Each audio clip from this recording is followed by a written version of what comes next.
Time is flying by on this busy, crowded planet.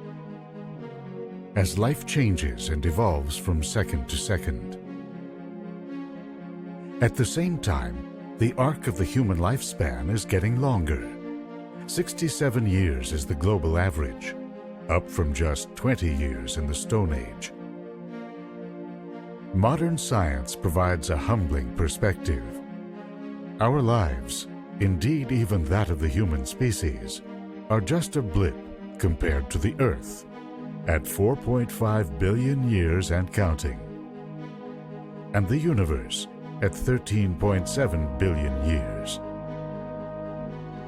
It now appears the entire cosmos is living on borrowed time. It may be a blip within a much grander sweep of time. When, we now ask, will time end?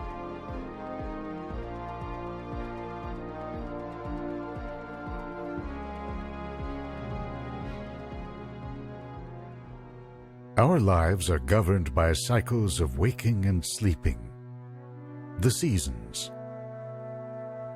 birth and death.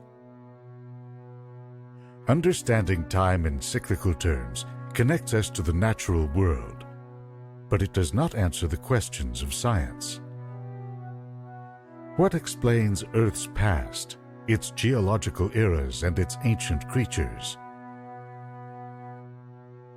And where did our world come from? How and when will it end? In the revolutions spawned by Copernicus and Darwin, we began to see time as an arrow in a universe that's always changing. The 19th century physicist Ludwig Boltzmann found a law he believed governed the flight of time's arrow. Entropy, based on the second law of thermodynamics, holds that states of disorder tend to increase.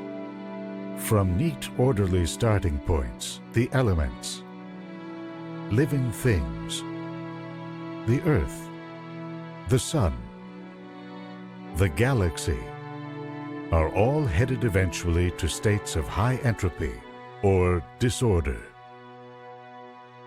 Nature fights this inevitable disintegration by constantly reassembling matter and energy into lower states of entropy in cycles of death and rebirth. Will entropy someday win the battle and put the brakes on time's arrow? Or will time stubbornly keep moving forward? We are observers and pawns in this cosmic conflict. We seek mastery of time's workings, even as the clock ticks down to our own certain end. Our windows into the nature of time are the mechanisms we use to chart and measure a changing universe, from the mechanical clocks of old to the decay of radioactive elements, or telescopes that measure the speed of distant objects. Our lives move in sync with the 24-hour day, the time it takes the Earth to rotate once. Well, it's actually 23 hours, 56 minutes, and 4.1 seconds, if you're judging by the stars, not the sun. Earth got its spin at the time of its birth, from the bombardment of rocks and dust that formed it. But it's gradually losing it to drag from the moon's gravity. That's why, in the time of the dinosaurs, a year was 370 days, and why we have to add a leap second to our clocks about every 18 months. In a few 100 million years, we'll gain a whole hour. The day-night cycle is so reliable that it has come to regulate our internal chemistry. The fading rays of the sun, picked up by our retinas, set our so-called circadian rhythms in motion. That's when our brains begin to secrete melatonin, a hormone that tells our bodies to get ready for sleep.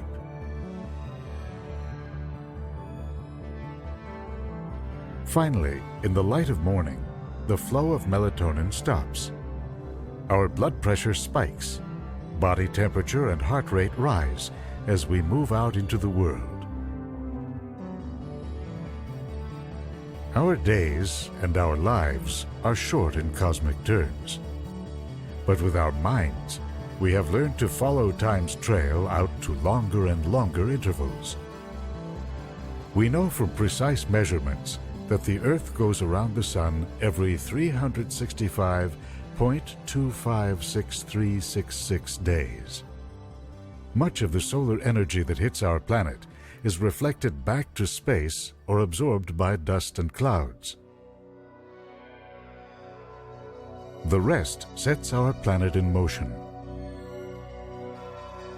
You can see it in the annual melting and refreezing of ice at the poles, in the ebb and flow of heat in the tropical oceans, or seasonal cycles of chlorophyll production in plants on land and at sea. These cycles are embedded in still longer Earth cycles. Ocean currents, for example, are thought to make complete cycles ranging from 4 to around 16 centuries. Moving out in time, as the Earth rotates on its axis, it makes a series of interlocking wobbles called Milankovitch cycles. They have been blamed for the onset of ice ages about every 100,000 years. Then there's the carbon cycle. Plants capture it from the air or the sea. It finds its way into soils or ocean sediments as plants decay or as waste passes out of the food chain. It can take a volcanic explosion or a dramatic lowering of sea levels to release this carbon back into the air, often after millions of years. The processes that shape a planet like ours play only the smallest of roles in the evolution of the universe. So to glimpse time's broader arcs, we must look to cycles that govern the larger cosmos.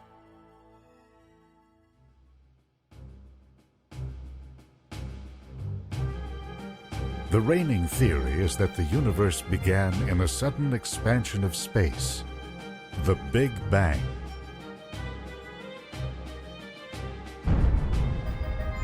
With entropy uniformly low, this was the time of the tiny.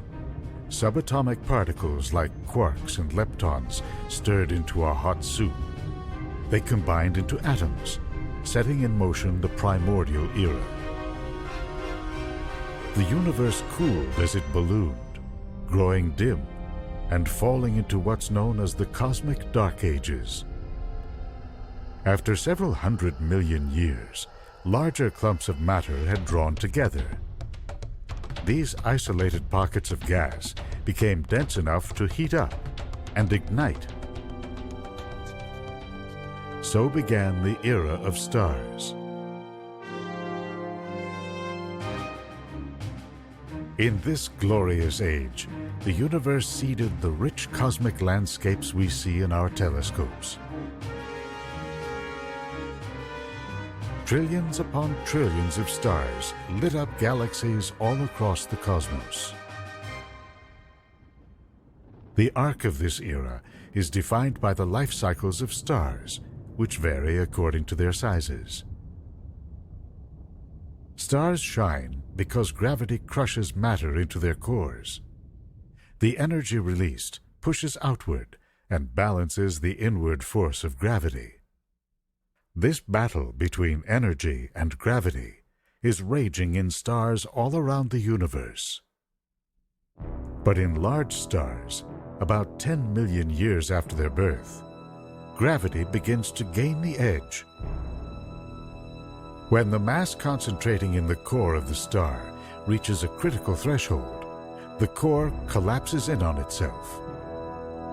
The energy released in the collapse causes the star to explode in a blast of light and debris that's visible across the cosmos.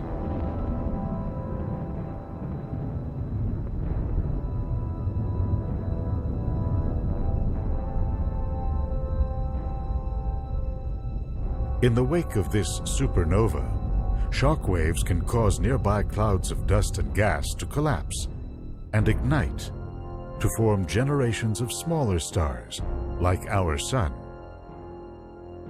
A byproduct of star formation, solar systems form in the collapse of the surrounding solar nebula. The life cycle of planets, especially those in close, is tied to that of their parent stars. As stars like our Sun age, they grow hotter and more luminous. Billions of years from now, that will spell the beginning of the end for our home planet. As raging solar winds begin to blast away at our atmosphere, surface water will gradually disappear, rendering Earth uninhabitable. Finally, the Sun will begin to swell, growing so large that it actually envelops the Earth. Friction with the Sun's outer edges will cause this once blue world to gradually spiral inward. Unless they are large enough to go supernova, most stars end their lives in more of a whimper than a bang, as shown in this gallery of dying stars captured by the Hubble Space Telescope. In time, solar winds push their outer layers so far out, they blossom in spectacular displays. That's just what happened about 12,000 years ago to the star that spawned the famed Helix Nebula. On the inside, spokes of denser gas stubbornly resist the star's relentless winds. The star itself is now a dim, cooling remnant called a white dwarf. It's the size of Earth, but about 200,000 times more dense. This is likely what's in store for our Sun. A distant civilization may scan it for planets, but by then they won't see Earth. This battle between energy and gravity repeats in every corner of a galaxy like ours, with gravity drawing gas clouds into stars, and stars burning themselves out on a variety of timescales. In time, though, as the mass of the galaxy collects in successive generations of small stars, it will grow dimmer and dimmer. Some galaxies will see a temporary rebirth if their mass gets stirred up and combined with another. That's what's destined to happen to our Milky Way. At just about the time our Sun begins to swallow our planet, any remaining Earthlings will see the stars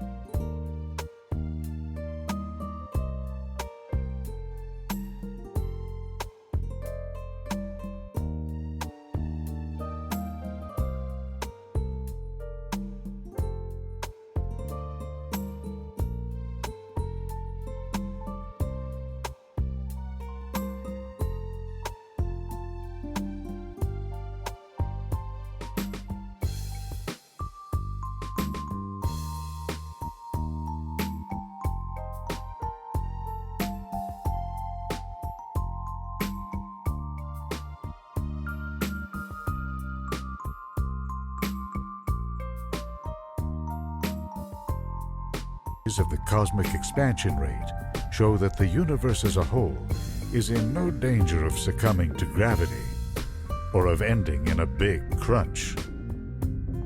In fact, over the last 6 billion years, the universe has begun to accelerate outward. Gravity is losing its grip to an unseen force called dark energy. You can see evidence of this now, out in the huge voids of space between filaments of galaxies. These voids are like ever-expanding bubbles. Where the bubble walls touch, you can see filaments of galaxies.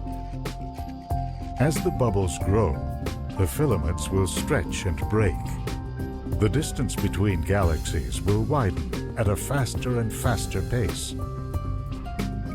Eventually, no matter where you are in the universe, you will see only a few isolated clusters of galaxies huddled together, with little connection to anything else, and few clues to how they got there.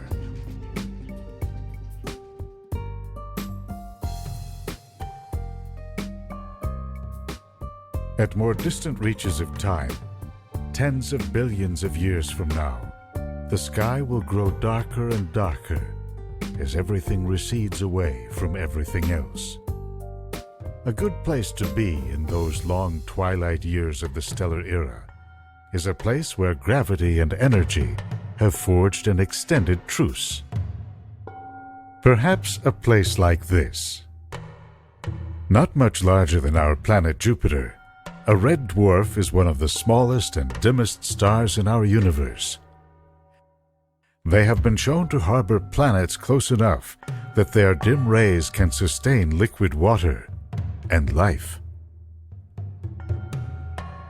Brown dwarfs and red dwarfs form the vast majority of stars in our galaxy. In fact, combined, their mass exceeds that of all the large stars. Because they burn so slowly, they'll be the final beacons of the majestic age of stars, an era that will extend out to 100 trillion years. Even as their host galaxies grow dim, another process will begin to transform these small outposts.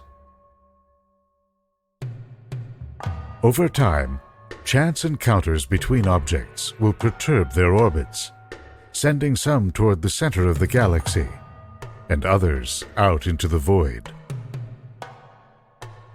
In this way, galaxies may gradually evaporate, with ever denser concentrations of matter accumulating in their cores.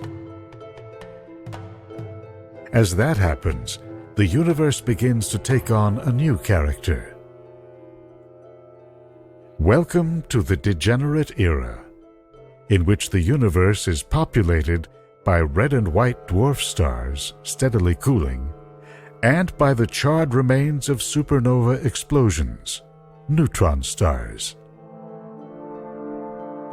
Even though these dead stars have used up their nuclear fuels, they continue to produce small amounts of energy. They scoop up and annihilate dark matter particles that manage to stray into their grasp. Here is where cosmic evolution slows to a crawl. It's expected that protons, the building blocks of all atoms, will slowly degrade, turning into subatomic particles that then decay into photons. All the protons in existence date back to the early moments of the universe. Their eventual decay will mark the end of the degenerate era. Around a billion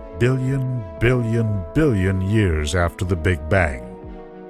That's a 1 followed by 40 zeros. Our picture of what happens after that depends on what we learn in the coming years beneath the border of France and Switzerland, in one of the largest physics experiments ever undertaken.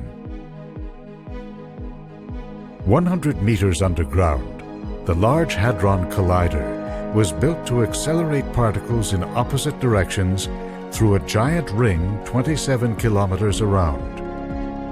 When they reach nearly the speed of light, scientists will bring them into ferocious collisions. One goal: to define the final time horizons of our universe, as well as the final moments of its most persistent objects. Black holes, ranging from millions to tens of billions of times the mass of our Sun, occupy the centers of large galaxies today. As those galaxies age, over trillions of years of time, much of their mass will spiral toward the center and into the jaws of ever more ravenous black holes.